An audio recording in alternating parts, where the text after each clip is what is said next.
Lagi akong sinasabihan nila na, nagji-gym ka ang mahal-mahal ng monthly mo dyan. Alam niyo ba kung bakit ako nagji-gym? Kasi gusto kong healthy pa rin ako kahit sobrang takaw ko.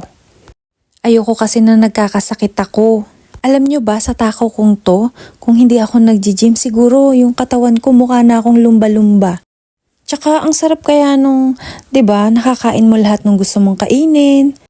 Alam niyo ba, simula na nag-gym ako, mas lalong lumakas yung katawan ko, yung resistensya ko. Hindi katulad dati na, Diyos ko, konting lamig lang, grabe, sakitin na kagad ako, sinisipon, pero ngayon hindi na.